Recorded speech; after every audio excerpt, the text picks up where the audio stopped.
I sat on the step as night descended on this city. Somehow it appeared almost normal, shrouded in darkness, yet the stench of inhumanity never ceased. I sat staring up at the night sky, counting the distant stars as they watched down upon us at the hour of our greatest need. Their eyes had seen man's ascension and now witnessed man's downfall.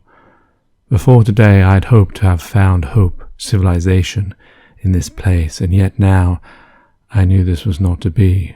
All had descended into chaos. Man had become caveman. He was an animal in a natural state, thinking only of his survival, cut off from his consciousness, his morality. As I contemplated the futility of mankind's twilight days, Eugene, a stranger from the city I had met earlier, came up to me and tried to console me.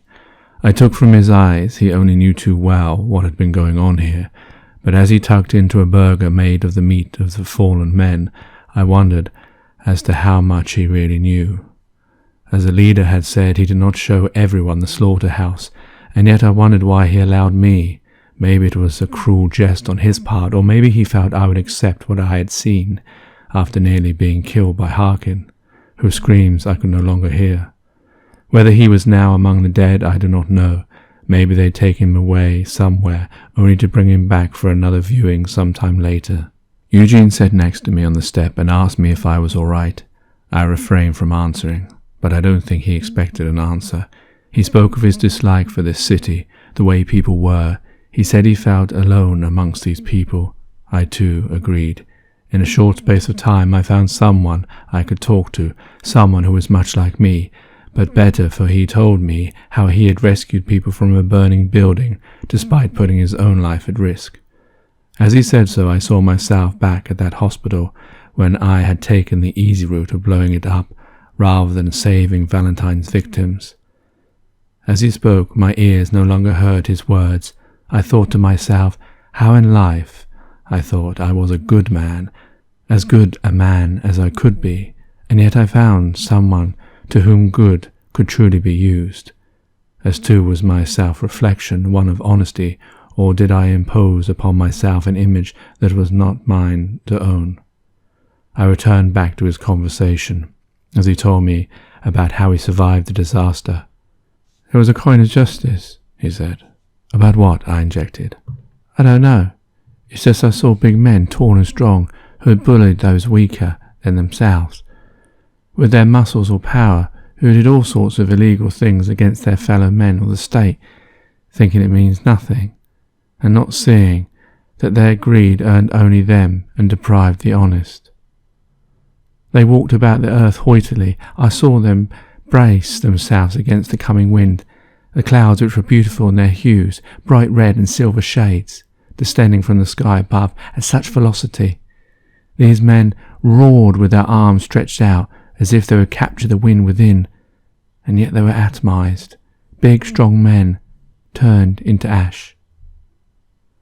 I asked Eugene why he'd stayed with these people, but he could not give me an answer to this question, which seemed odd. I thought about telling him of the meat produce, but I thought I'd leave it to the morning. After speaking with him, I felt a sense of loss like never before. I could easily let go and fall within myself, with these people, and just live, as I used to, by the rules, however inconsistent with reason they appeared to be. I told Eugene I was going to pray, and he scoffed at me. He told me that why should I bother, as what kind of God would do this to us? I could not answer him, but I knew that mankind himself could not save what he had become, and so our only hope was the guidance of something greater than man. Eugene walked off, and I placed my hands in front of my face to block out the light left, and prayed to God to save mankind.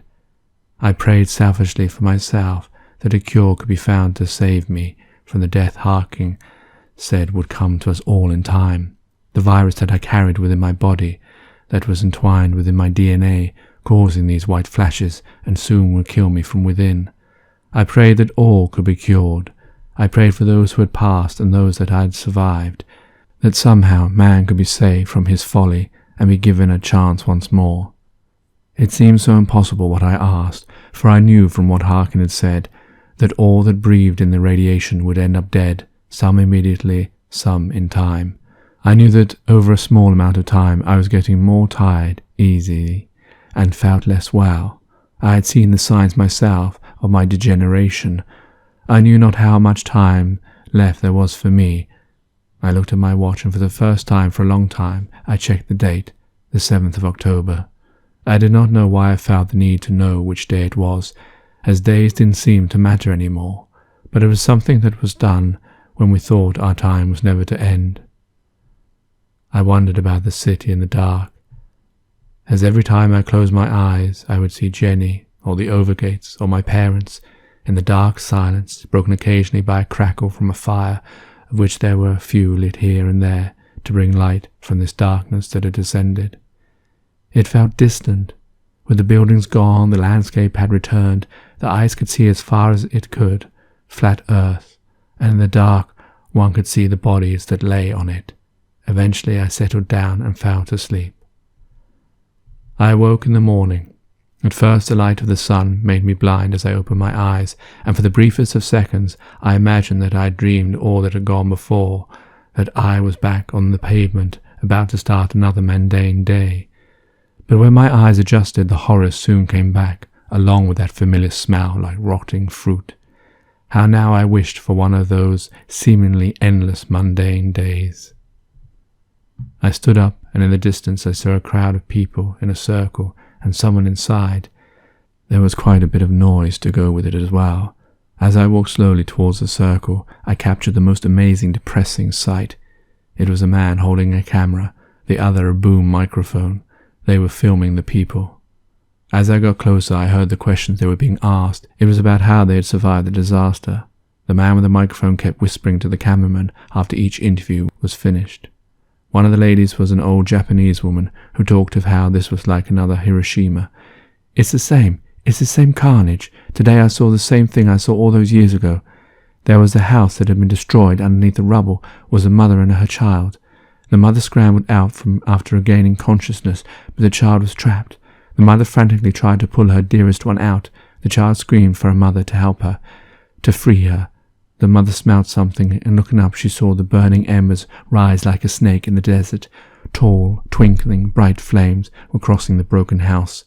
She again tried to lift the beams that trapped her daughter. She looked between them to try and see her daughter's face, but on first looking she could not. The child started to scream that she was getting hot and finding it hard to breathe. "Mother, mother, it's hot in here. I can't breathe. Help me, please. Get me out of here. Mother, where are you? It's hot." The child screamed, but the mother could not remove the debris. The flames got closer and were amongst the mother. She peered once more between the beams, and this time caught a glimpse, 2 soft, shining eyes looking outwards.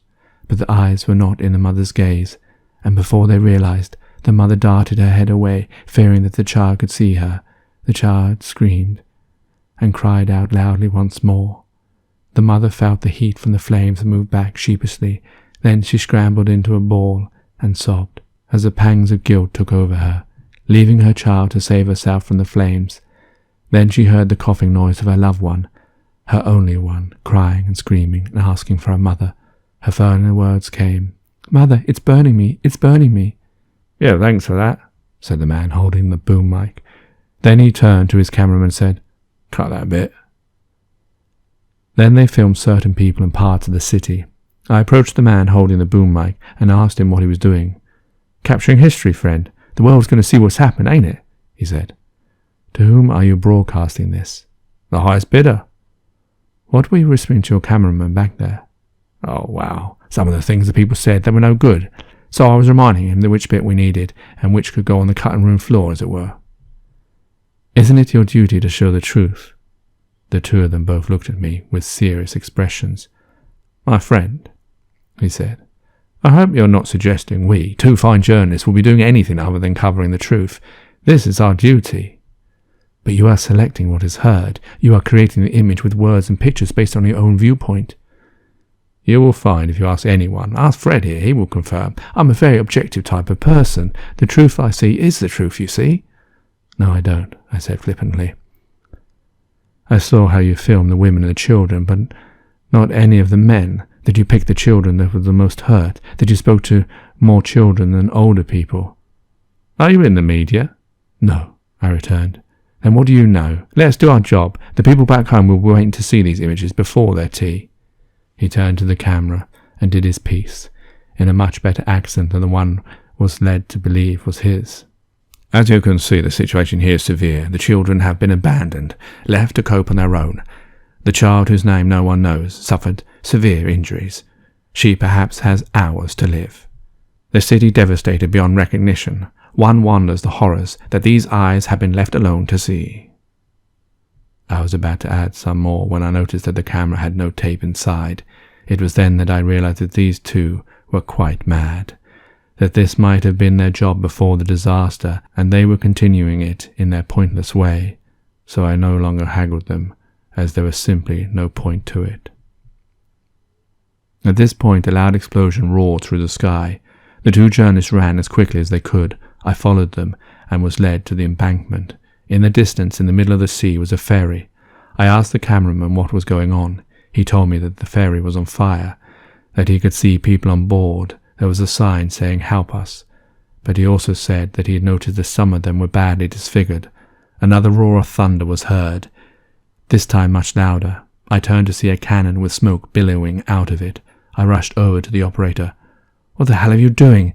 They need our help." "They're diseased. You want us all to die like them?" the operator said. As he did so, I heard the familiar voice of the leader. "Would you rather I let them dock here and infect us all?" he said. "But we are already infected." "Says who?" "Harkin." "Well, we don't look like them, do we?" Harkin said the radiation reacts different on different people, and maybe not all of them are infected. "I will not take the risk. I have enough people here. There is no need to overburden myself with what might or might not be a risk." But it was no use. Whatever I said, he was not going to change his mind, and in our ensuing argument it had all become quite academic, as the ferry was no more. In the waves I could see people swimming from the sunken ferry.